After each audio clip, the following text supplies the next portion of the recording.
Assalamualaikum warahmatullahi wabarakatuh. Perkenalkan, nama saya Fajratus Syakira dengan NIM 122116222102. Ingin menjawab pertanyaan Bang Habil Haki. Yang pertanyaan pertama, coba sebutkan kapan Islam pertama kali datang ke Asia Tenggara dan kapan Islamisasi secara besar-besaran terjadi. Islam pertama kali datang ke Asia Tenggara pada abad 7 Masehi melalui perdagangan Arab. Sedangkan Islamisasi secara besar-besaran terjadi pada abad ke-13 Masehi melalui proses konversi dan penyebaran Islam. Pada masa ini, kerajaan-kerajaan seperti Kesultanan Malaka di Malaya dan Kesultanan Demak di Jawa menjadi pusat penyebaran Islam. Islamisasi ini juga berkaitan erat dengan perdagangan rempah-rempah yang menghubungkan antara Asia Tenggara dengan dunia Islam. Pertanyaan kedua, coba sebutkan dan jelaskan apa yang menjadi watak atau karakter ciri khas yang membedakan Islam di Asia Tenggara dan Islam di Timur Tengah. Ada beberapa karakteristik dan ciri khas yang membedakan Islam di Asia Tenggara dan Islam di Timur Tengah. 1. Pengaruh budaya lokal. Islam di Asia Tenggara telah disesuaikan dengan budaya-budaya seperti budaya Melayu dan Jawa atau Filipina. Ini menciptakan variasi dalam praktik keagamaan, seni, dan tradisi sosial. Di Timur Tengah, agama Islam sering memiliki karakteristik yang lebih seragam dan terpengaruh oleh budaya Arab yang dominan. Yang kedua, Sufisme. Di Asia Tenggara, praktik-praktik Sufisme yang termasuk dalam dimensi mistik Islam sering ditekankan. Ini menciptakan tradisi-tradisi keagamaan yang lebih inklusif dan melibatkan banyak tarekat Sufisme yang berbeda. Di Timur Tengah, Sufisme juga hadir tetapi mungkin tidak sekuat dalam kehidupan sehari-hari. Ketiga, budaya dalam ibadah. Di Asia Tenggara, banyak kepercayaan tradisional dan adat istiadat lokal yang bercampur dengan ajaran Islam dalam praktik ibadah sehari-hari. Misalnya, dalam tradisi Nusantara, kita dapat melihat campuran unsur Hindu-Buddha dalam beberapa upacara pernikahan atau tradisi keagamaan di Timur Tengah. Ajaran Islam mungkin lebih tegas dalam ibadah. 4. Pluralisme agama. Asia Tenggara adalah salah satu wilayah dengan keragaman agama yang signifikan. Islam di sana sering hidup berdampingan dengan agama-agama lain seperti Hinduisme, Buddha, dan agama adat tradisional. Hal ini telah menciptakan toleransi antar agama dan pola kehidupan multikultural yang kuat. Di Timur Tengah, Islam sering merupakan mayoritas agama dan interaksi antar agama bisa lebih rumit. Soal ketiga, berdasarkan narasi pada soal nomor 2 di atas, coba sekarang sebutkan dan jelaskan apa yang sebenarnya menjadi faktor penyebab perbedaan ciri khas Islam di Asia Tenggara dan Timur Tengah. Jawabannya, perbedaan ciri khas antara Islam di Asia Tenggara dan Timur Tengah dapat dijelaskan oleh sejumlah faktor sejarah, budaya, dan geografis. Beberapa faktor utama yang menyebabkan perbedaan ini adalah: 1. Pertama, pengaruh budaya lokal. Kedua, perbedaan etnis dan bahasa. Ketiga, sejarah kolonialisme. Keempat, faktor geografis. Kelima, interaksi dengan agama lain.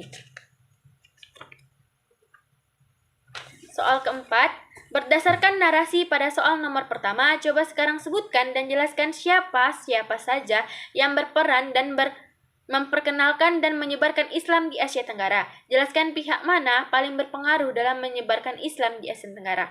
Jawabannya, penyebaran Islam di Asia Tenggara melibatkan beberapa tokoh dan pihak yang berperan dalam memperkenalkan dan menyebarkan agama Islam di wilayah ini. Beberapa di antaranya adalah pedagang Muslim. Peran utama dalam menyebarkan Islam di Asia Tenggara adalah pedagang Muslim yang datang ke wilayah ini untuk berdagang. Mereka membawa agama Islam dan memperkenalkannya kepada penduduk setempat melalui interaksi dagang. Kedua, ulama dan cendekiawan Islam. Para ulama dan cendekiawan Islam juga berperan penting dalam menyebarkan Islam dengan menyampaikan ajaran-ajaran agama dan memberikan pendidikan agama kepada masyarakat setempat.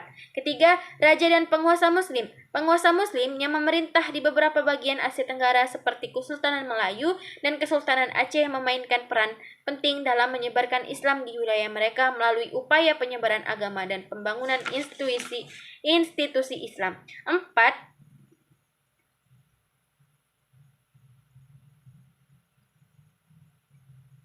Struktur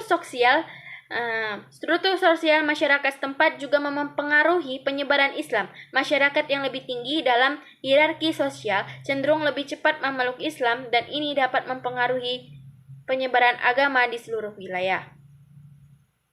Kelima, pernikahan campuran. Ini juga berperan penting dalam penyebaran Islam, karena ini dapat membawa Islam ke dalam keluarga-keluarga setempat. Pihak yang berpengaruh dalam menyebarkan Islam di Asia Tenggara sulit untuk ditentukan secara pasti, karena peran sebagai kelompok tersebut sangat beragam. Namun Kesultanan Muslim seperti Kesultanan Melayu dan Kesultanan Aceh memiliki pengaruh yang signifikan dalam penyebaran Islam di wilayah tersebut, karena mereka memainkan peran penting dalam memperkenalkan dan mempertahankan agama Islam serta berperang melawan pengaruh asing. Yang kelima, Islam masuk ke Asia Tenggara dengan berbagai proses dan runtuhan peristiwa-peristiwa bersejarah. Coba sebutkan dan jelaskan fase-fase perkembangan Islam di Asia Tenggara.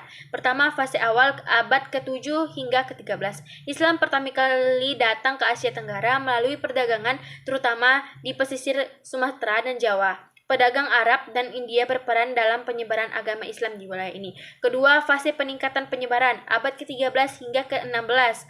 Pada periode ini, Islam melalui penyebar ke wilayah pedalaman melalui proses konversi.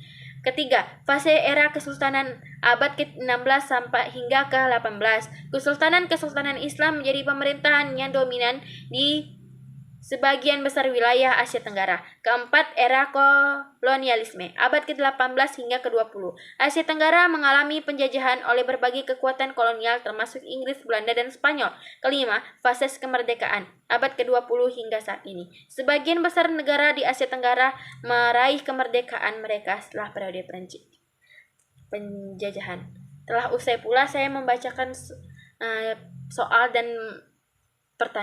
soal dan jawabannya, maka mungkin itu saja yang dapat saya sampaikan. Lebih dan kurangnya saya mohon maaf. Saya akhiri dengan Assalamualaikum warahmatullahi wabarakatuh.